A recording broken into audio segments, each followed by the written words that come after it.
सो hey guys, आज हम देखने वाले हैं क्लास 9 के साइंस के चैप्टर नंबर 1 को, जो कि है मैटर इन सराउंडिंग। इस चैप्टर में देखने वाले हैं कि मैटर क्या होता है, मैटर कितने स्टेट्स हैं उनके बारे में, और लास्ट में कुछ और बातों को जैसे कि सब्लिमेशन क्या होता है, इवापोरेशन, इन सब चीज़ों के बारे में देखने वाले हैं। तो ये जो पूरा चैप्टर है इसको मैंने कुछ पार्ट से बांटा है। ये इसका फर्स्ट पार्ट है। वीडियो जो है उसको ज़्यादा अच्छे से एक्सप्लेन करने में, सब कुछ सही से बताने में, पूरा डीपली वीडियो थोड़ी सी लंबी थी, इससे मैंने इसको पार्ट से बांट दिया। तो इस वीडियो में हम लोग ये देखने वाले हैं कि आखिर मैटर क्या होते हैं उनके बारे में।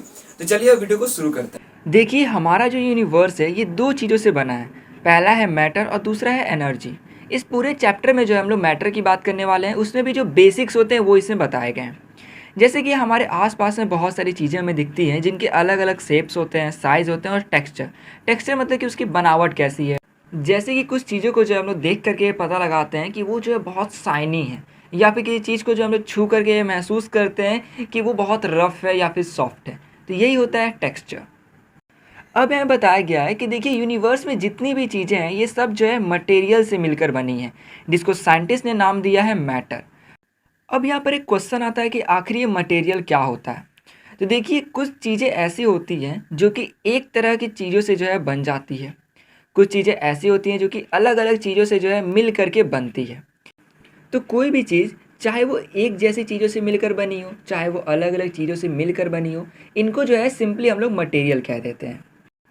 और ये जो मटेरियल है ना, इसको साइंटिस्ट ने एक नाम दिया मैटर। अब आखिर ये मैटर क्या होता है? तो मैटर का मतलब हुआ कि कोई भी चीज़ जिसका मास हो और वॉल्यूम हो, मतलब कि वो जो है कुछ जगह ऑक्यूपाई, कुछ स्पेस ऑक्यूपाई करती हो, उससे हम लोग बोलते हैं मैटर। यहाँ पे जो वॉल्यूम है, इसका मतलब होता है कि आखिर किसी चीज़ ने कितना स्पेस ऑक्यूपाई किया है, मतलब कि कितना जगह उसने लिया है। बट वही अगर मैं मास की बात करूँ, तो मास का मतलब होता है कि आखिर कोई चीज़ जो है उसके अंदर कितने पार्टिकल्स हैं। देखो, जो मैटर है ये बहुत ही छोटे छोटे पार्टिकल से मिलकर बना हुआ है। अगर मैं यहाँ पर बात करूँ मास की, तो ये जो मास है ये डिपेंड करता है पार्टिकल पर। मतलब कि अगर किसी मैटर में ज़्यादा पार्टिकल्स हैं, इसका मतलब उसका मास ज़्यादा होगा। वही अगर किसी मैटर में कम पार्टिकल्स है, इसका मतलब उसका मास कम होगा। तो अगर इसी चीज़ को मैं सिंपल में कहूँ, तो जो मास है ये बताता है कि आखिर किसी मैटर में कितने पार्टिकल्स हैं। ठीक है, तो यहाँ पे हमने इसको समझ लिया। यहाँ पर कुछ हमें जो है मैटर के एग्जाम्पल दिए गए हैं, जैसे कि एयर हो गया, फूड हो गया, ट्री हो गया, स्टार्स हो गए, फिर आपके जो बुक्स हो गए, पेन्स हो गए, ये सारे क्या हैं? तो मैटर है। क्योंकि इन सभी के पास जो है मास और वॉल्यूम है। तो यहाँ पर सिंपल क्या है ट्रिक मैटर को पहचानने का? तो जिस भी चीज़ के पास मास और वॉल्यूम होगा, इसका मतलब कि वो मैटर है। अब यहाँ बताया गया है कि जो पुराने वक्त के फिलोसोफर्स थे, फिलोसोफर्स का मतलब होता है कि ऐसे व्यक्ति जो कि किसी एक चीज़ पर जो है फोकस्ड होते हैं, उसके बारे में जो है जानने की कोशिश करते हैं। तो उन्होंने कहा कि जो मैटर है ना, ये बना है 5 बेसिक एलिमेंट से, जिसको हिंदी में बोलते हैं पंच तत्व। और वो कौन कौन से हैं? तो air, earth, fire, sky and water. तो इनका कहना है क्या मतलब था कि जो भी लिविंग और नॉन लिविंग थिंग्स हैं, वो सब जो है इन्हीं 5 एलिमेंट से बनी है। हो सकता है कुछ चीज़ें जो है सारी 5 एलिमेंट्स को मिलाकर बनी हो, तो कुछ चीज़ें 1, 2 या 3 एलिमेंट्स को मिला करके बनी हो। तो उनका ये जो है मानना था पहले के वक्त के लोगों का। इसके साथ जो एंशिएंट ग्रीक फिलोसोफर्स थे, ठीक है, उन लोगों का भी जो है कुछ ऐसा ही मतलब मानना था। मतलब वो भी कुछ इंडियन फिलोसोफर्स की तरह जो है मानते थे। अब यहाँ पे कहा जा रहा है कि जो मॉडर्न डे साइंटिस्ट हैं, उन्होंने जो मैटर जो है इसको दो तरीके से क्लासिफाई किया है। पहला है फिजिकल प्रॉपर्टी के ऊपर और दूसरा है केमिकल नेचर। अब यहाँ पे टॉपिक आता है फिजिकल नेचर ऑफ मैटर। इसमें बताया गया है कि बहुत वक्त तक जो है दो स्कूल का अलग अलग मानना था मैटर को लेकर के। एक जो स्कूल है वो मानता था कि जो मैटर है वो कंटिन्यूअस है। कंटिन्यूअस का मतलब कि एक वुड के ब्लॉक की तरह, जैसा फोटो में आप देख सकते हो। वही दूसरा जो स्कूल है वो मानता था कि जो मैटर है वो पर्टिकुलेट है, मतलब कि उसके अंदर पार्टिकल्स हैं। तो अब हम लोग देखते हैं आखिर कि जो मैटर है वो पर्टिकुलेट है, मीन्स क्या वो पार्टिकल से मिलकर बना है, या फिर वो एक कंटिन्यूअस है, मतलब एक वुड के ब्लॉक की तरह है। तो यहाँ पर हमें जो एक एक्टिविटी दिया गया है उसको हम लोग देख लेते हैं। तो यहाँ पे हमें कहा गया है कि हमें कोई एक ऐसा बर्तन लेना है जिसका कैपेसिटी लगभग 100 ml हो। थोड़ा कम या थोड़ा ज़्यादा होता है तो चलेगा। फिर कहा गया है कि उसके अंदर जो है आधा जो है पानी डाल दीजिए, जैसा कि मैंने यहाँ पे डाला हुआ है। उसके बाद जो है कहा गया है कि जो वाटर लेवल है ना, उसको आप जो है मार्क कर दीजिए। मतलब एक मार्कर से लेकर के जहाँ तक पानी आपने डाला हुआ है उतना दूर तक जो है आपको बोला गया है मार्क कर देने के लिए। तो मैं भी यहाँ पर इसको मार्क कर देता हूँ। इसको थोड़ा सही से मार्क करना होगा, एक सेकेंड। इसको मैं यहाँ पर मार्क कर देता हूँ इस तरीके से। ठीक है, जैसे ही आप इसको मार्क कर देंगे ना, उसके बाद आपके घर में चाहे चीनी हो या फिर नमक, आप उसका इस्तेमाल कर सकते हैं। मैं यहाँ पर जो है नमक का इस्तेमाल कर रहा हूँ, ठीक है। आप भी चाहें दोनों में से कोई भी इस्तेमाल कर सकते हैं, फ़र्क नहीं पड़ने वाला कोई भी। तो यहाँ पे अब कहा गया है कि हमें जो है थोड़ा-सा चीनी या फिर नमक ले लेना है। मैं यहाँ पे नमक ले ले रहा हूँ। फिर बोला गया कि उस नमक को जो है इसके अंदर डाल करके इसको घुलाना है, ठीक है। तो यहाँ पर जो है मैं नमक को ले करके इसमें डाल देता हूँ। तो यहाँ पे मैं जो है लगभग 1 चम्मच जो है नमक ले लेता हूँ और इसको इसमें घुला देता हूँ। इसको मैं जो है चम्मच से ही जो है घुला देता हूँ, ठीक है। आप भी चाहें तो घुला सकते हैं। इसको मैं थोड़ा-सा फ़ास्ट कर दिया इस वीडियो को, ठीक है, ताकि जल्दी घुल जाए, आपका जो टाइम है ये वेस्ट ना हो। तो इसको घुलाने में थोड़ा-सा वक्त लगा, लेकिन हाँ ये घुल रहा था। जब ये घुल गया, ठीक है, उसके बाद जो है थोड़ा देर के लिए मैंने इसको छोड़ दिया ताकि जो भी नमक जो है ना उसके पार्टिकल्स आप कह सकते हो, वो जो है सही से जो है पानी में घुल जाए। और चम्मच जो है उसमें भी 1-2 बूंद जो भी पानी थे उसको भी मैंने इसके अंदर जो है डाल दिया वापस से। जिससे आप ये ना सोचो कि जो है चम्मच से पानी थोड़ा-सा बाहर निकल के चला गया और इसका पानी कम हो गया। ठीक है, अब यहाँ पर आप देख सकते हैं कि नमक जो है पूरी तरीके से घुल चुका है। लेकिन आप देखो जो इसका मैंने मार्क किया था लाइन, उसमें से एकदम हल्का भी पानी नहीं बढ़ा है। इसका मतलब क्या हुआ, क्वेश्चन यहाँ पे क्या आ रहा है कि आखिर जो नमक है वो गया तो गया कहाँ? पानी जो है इसका भी लेवल नहीं बढ़ा और नमक आखिर गया तो गया कहाँ? तो इस चीज़ को समझाने के लिए हमें पानी को और नमक को जो है पार्टिकुलेट मानना होगा, मतलब कि वो पार्टिकल से बने हैं। अगर हम लोग उसको कंटिन्यूअस मानते, अगर वो कंटिन्यूअस होते तो वो पानी जो है और नमक जो है वो एक दूसरे में कभी घुलता ही नहीं। लेकिन यहाँ पर देख सकते हैं कि घुल भी गया और जो उसका लेवल है वो भी इंक्रीज़ नहीं हुआ। तो यहाँ पे हमें ये पता चलता है कि जो मैटर है ये पार्टिकल से मिलकर बना हुआ है। जैसे कि हमने यहाँ पर 2 मैटर को लिया जो कि है वाटर एंड सॉल्ट, और देखा कि ये जो है पार्टिकल से मिलकर बने हुए हैं। और दूसरी चीज़ हमें ये पता चलता है कि जो मैटर है उनके पार्टिकल्स के बीच में स्पेस होता है, जिसको हम लोग बोलते हैं इंटरमॉलिक्यूलर स्पेस। जैसे कि हमने इस एक्टिविटी में देखा कि जो सॉल्ट के पार्टिकल्स हैं ये वाटर के पार्टिकल्स के बीच में जो स्पेस है, जिसको हम लोग इंटरमॉलिक्यूलर स्पेस बोलते हैं, उसमें चले गए। अब यहाँ पर एक चीज़ देखो, कुछ ऐसे मैटर होते हैं जिनके अंदर जो है पार्टिकल्स के बीच में स्पेस बहुत कम होता है, तो कुछ ऐसे मैटर होते हैं जिनके पार्टिकल्स के बीच में स्पेस बहुत ज़्यादा होता है, ठीक है। इसके बारे में हम लोग आगे देखेंगे। वैसे अभी हमको इतना पता चल गया कि जो मैटर है ये पार्टिकल से मिलकर बना है और जो पार्टिकल्स होते हैं मैटर के, उनके बीच में जो है स्पेस होता है। अब जो नेक्स्ट टॉपिक आता है इसमें कहा गया है कि आखिर जो मैटर के पार्टिकल्स होते हैं वो कितने छोटे होते हैं। और इस चीज़ को समझाने के लिए जो हमें एक एक्टिविटी दिया गया है, तो हम लोग जो है सबसे पहले उस एक्टिविटी को देख करके समझते हैं कि आखिर कितने छोटे होते हैं मैटर के पार्टिकल्स। तो यहाँ पर ग्लास में जो है मैंने पानी भर लिया है, सभी में आप देख सकते हो। उसके बाद जो है बोला गया है पोटेशियम परमैंगनेट यूज़ करने के लिए, बट मेरे पास वो नहीं था। तो जो वो कलर आता है ना पैकेट में, ठीक है, उसको मैंने यूज़ कर लिया यहाँ पर। आप भी कर सकते हो, दोनों में कोई फ़र्क नहीं पड़ने वाला है। यहाँ पर जो है पहले ग्लास में पानी जो था उससे मैंने सही से उसको मिक्स कर दिया। अब आपको क्या करना है, जब सही से वो मिक्स हो जाए, मतलब जो कलर जो है, ठीक है, वो जब सही से मिक्स हो जाए, तब जो है वो जो ग्लास में जो पानी है उसका थोड़ा सा हिस्सा, जैसे आप देख सकते हो पहले ग्लास में, उसका थोड़ा सा हिस्सा सेकंड ग्लास में आप डाल दो। अब यहाँ पर आप देख सकते हैं कि पहले ग्लास में जो पूरा पानी था उसके थोड़े से हिस्से ने सेकंड ग्लास के पूरे पानी को कलर कर दिया। फिर सेकंड ग्लास के पूरे पानी के थोड़े से हिस्से ने थर्ड ग्लास के पूरे पानी को कलर कर दिया। फिर इसी तरह थर्ड ग्लास के जो पूरे पानी के थोड़े से हिस्से ने फोर्थ वाले को पूरा कलर कर दिया। फिर फोर्थ वाले के भी थोड़े से हिस्से ने फिफ्थ वाले को कलर किया, बट इतना कम कि लगभग वो मतलब समझ में भी नहीं आ रहा है कि वो कलर्ड है। तो इससे हमें यहाँ पे 2 चीज़ पता चलता है। पहला ये कि जो मैंने कलर इस्तेमाल किया था, जो कि पहले पाउडर के फॉर्म में था, ठीक है, उसमें कितना ज़्यादा पार्टिकल्स थे कि उसने जो है सबको, उसके थोड़े से हिस्से ने जो है सेकंड वाले को पूरा जो है कलर कर दिया, फिर उसका भी थोड़े से हिस्से ने थर्ड। एक तरह आप देख सकते हो कि थोड़े थोड़े हिस्से ने भी जो है सबको थोड़ा थोड़ा कलर कर दिया। लेकिन फिफ्थ जो है ग्लास पहुँचते पहुँचते लगभग वो 9 के बराबर हो गया, मतलब वो कलर नहीं कर पाया। तो यहाँ पर हमें 2 चीज़ पता चलता है। पहला ये कि जो मैटर के पार्टिकल्स होते हैं वो बहुत ही ज़्यादा छोटे होते हैं। और दूसरा चीज़ ये कि यहाँ पर आप देखो, जो वो कलर जो कि पाउडर के फॉर्म में था उसको मैंने पहले ग्लास में डाला, वो पूरे में मिल गया, पूरा पानी जो था वो कलर हो गया। फिर जो पूरा पानी था उसके थोड़ा सा हिस्से को मैंने सेकंड ग्लास में डाला, तो सेकंड ग्लास में जब वो थोड़ा सा पानी का हिस्सा गया तो आप देख सकते हो उसमें जो भी कलर के पार्टिकल्स थे वो और ज़्यादा छोटे होते गए। उसके बाद उन्होंने जो सेकंड ग्लास में पूरा पानी था उसको भी जो है कलर कर दिया। फिर मैंने सेकंड ग्लास के पूरे पानी का थोड़ा सा हिस्सा जो है जैसे ही थर्ड ग्लास में डाला, तो यहाँ पे जो थर्ड ग्लास है, ठीक है, उसमें जैसे ही वो पानी गया तो उस पानी में जो भी कलर के पार्टिकल्स थे वो और ज़्यादा छोटे होते गए और उनने थर्ड ग्लास के पूरे पानी को कलर कर दिया। और इसी तरह थर्ड ग्लास के पूरे पानी के थोड़े से हिस्से ने जो है फोर्थ ग्लास का जो पूरा पानी था उसको भी कलर कर दिया। लेकिन फोर्थ ग्लास का पूरा पानी का जो थोड़ा सा हिस्सा था वो फिफ्थ को जो है सही से कलर नहीं कर पाया एकदम, आप कह सकते हो। और ऐसा इसलिए हुआ कि देखो यहाँ पर जो कलर जो था वो और छोटे छोटे पार्टिकल्स में डिवाइड होते गया, जैसे ही वो सेकंड से थर्ड गया, थर्ड से फोर्थ क्लास में गया। लेकिन फोर्थ क्लास से फिफ्थ क्लास में जाने के बाद जो है वो अपने आप को और छोटे पार्टिकल्स में डिवाइड नहीं कर पाया। तो पहला चीज़ क्या पता चला कि मैटर जो है वो छोटे छोटे पार्टिकल से मिलकर बना है। दूसरा ये हमें पता चला कि जो मैटर है वो अपने आप को और छोटे छोटे पार्टिकल्स में डिवाइड करता जाता है, बट एक वक्त ऐसा आता है कि वो अपने आप को और डिवाइड नहीं कर पाता। तो ये जो है हमने इस पूरे एक्सपेरिमेंट को देख के समझा। इसी चीज़ को यहाँ पे बोला गया है कि पोटेशियम परमैंगनेट का थोड़ा सा क्रिस्टल जो है पूरा 1000 लीटर को जो है कलर कर सकता है। सेम जैसे कि हमने यहाँ पे कलर को इस्तेमाल किया जो कि पाउडर के फॉर्म में था, वो भी जो है 1000 लीटर तक वाटर को कलर कर सकता है।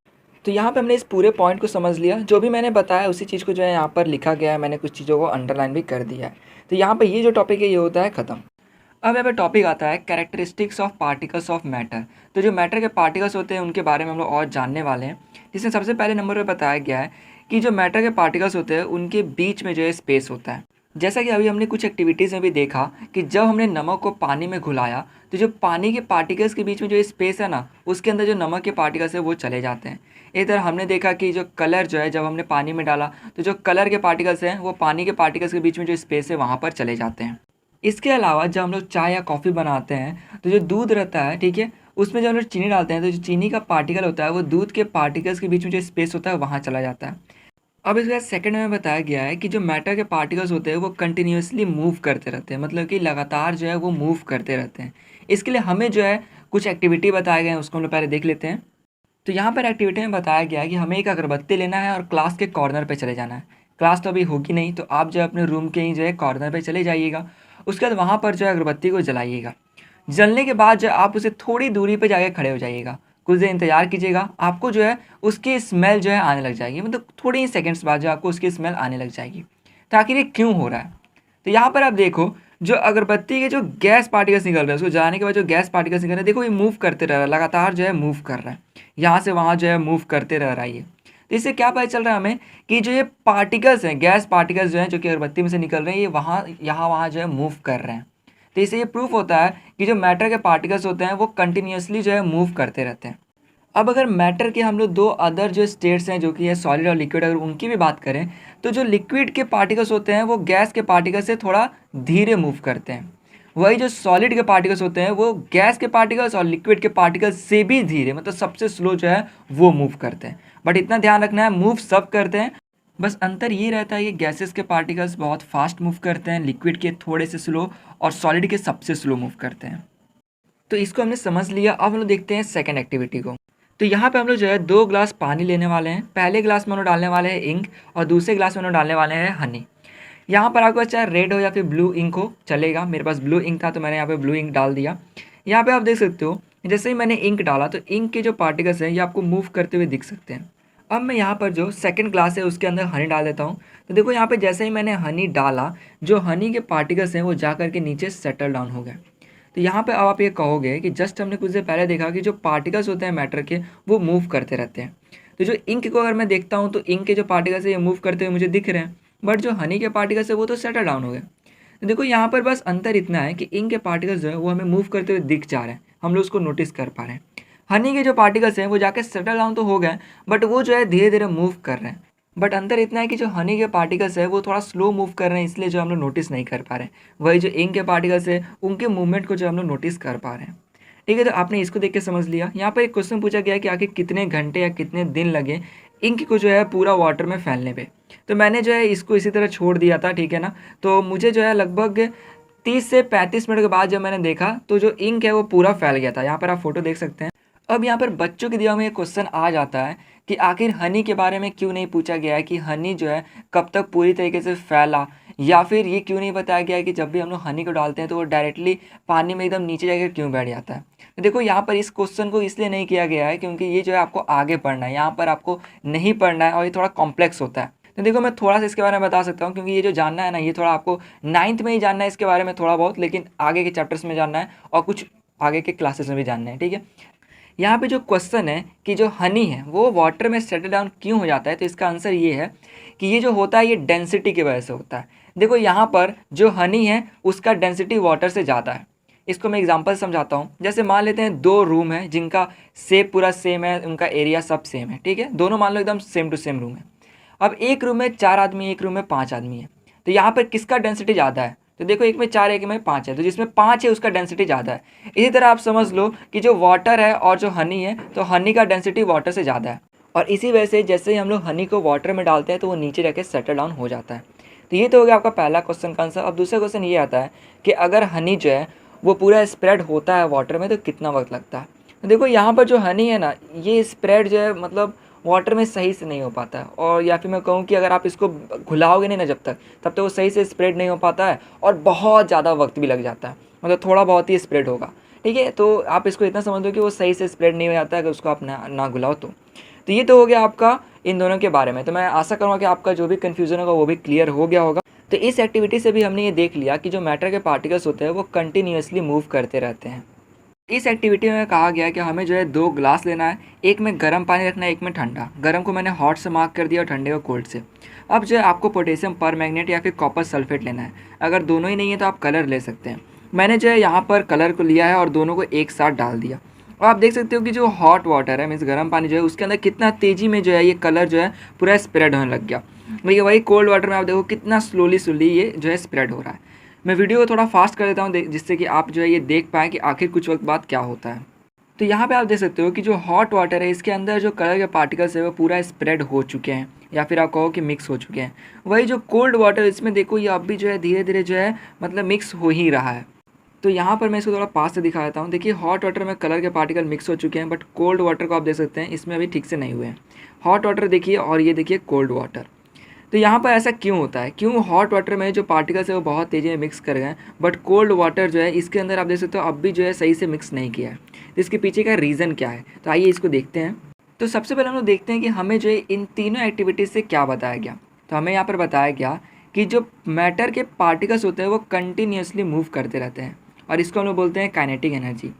मतलब कि अगर किसी चीज़ का जो पार्टिकल है वो तेज़ी में मूव कर रहा है तो हम लोग क्या बोलते हैं कि इस पार्टिकल का जो काइनेटिक एनर्जी है ये ज़्यादा है।